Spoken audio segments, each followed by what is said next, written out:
కోరాల్సినటువంటి బాధ్యత ఈ ప్రభుత్వం మీద ఉంటుంది. శ్రీనివాస్ గారు, కూటమి ప్రభుత్వానికి నిజంగా ఒక అగ్ని పరీక్షలాగా భావించుకోవచ్చు. స్థానిక సంస్థలు అనేటటువంటిది ఏ పార్టీకైనా కానీ ఒక ఫౌండేషన్, ఒక బేసిక్ స్ట్రక్చర్ను, పొలిటికల్ ఎస్టాబ్లిష్మెంట్ని ఇస్తుంది. జనసేన పార్టీ 2021 ఎన్నికలలో పార్టీ సీరియస్గా తీసుకోలేదు, కానీ నాయకులు సీరియస్గా తీసుకొని కొన్ని ప్రాంతాలలో కాంటెస్ట్ చేశారు. ఈసారి vote share, seat share Janasena పార్టీది ఎట్లుండబోతుంది? ముందుగా టీవీ9 మన ప్రైమ్9 ప్రేక్షకులకు నమస్కారం.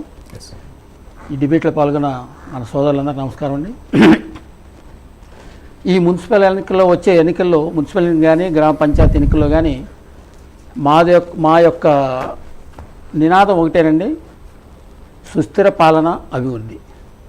ఈ రెంటిని జోడెద్దుల్లాగా ముందుకెళ్ళి విజయం సాధించడానికి ప్రయత్నిస్తాం. అదిగాక మీరు చూశారు, మనం చేసే అభివృద్ధి కానీ, మేము ఇచ్చిన హామీలు నెరవేర్చడం విషయంలో కానీ, మొన్నటి వరకు మనకి రాజధాని ఏదని చెప్పుకోలేని పరిస్థితి.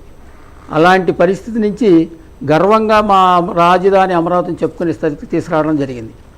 మన పైన ఉన్న మన మోడీ గారి ఆశీస్సులతో కానీ, మా నాయకులు పవన్ కళ్యాణ్ గారి సపోర్ట్తో మన చంద్రబాబు నాయుడు గారు అది సాధించడం జరిగింది. అలాగే పోయినసారి ఎలక్షన్లో మాకు ఒక 20% సీట్స్ ఇవ్వడం జరిగిందండి. కానీ ఈసారి మున్సిపల్ ఎన్నికల్లో కానీ సంస్థల ఎన్నికల్లో కానీ షేరింగ్ని పెంచడానికి అవకాశం ఎంతో ఉంది.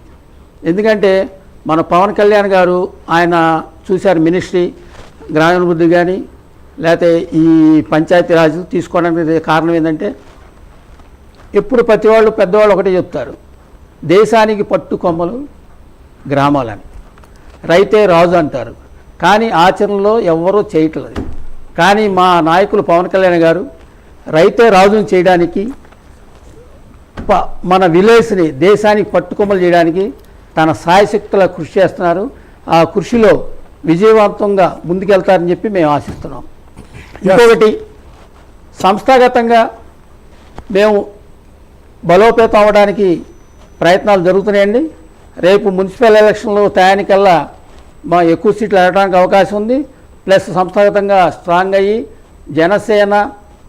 జనసేన బీజేపీ తెలుగుదేశం కూటమి విజయం సాధించడం అనేది నల్లేరు మీద నరకలాగా అవుతుందని చెప్పి మీకు చెప్పగలనండి. అజయ్ గారు ఎట్లా స్పందిస్తారండి?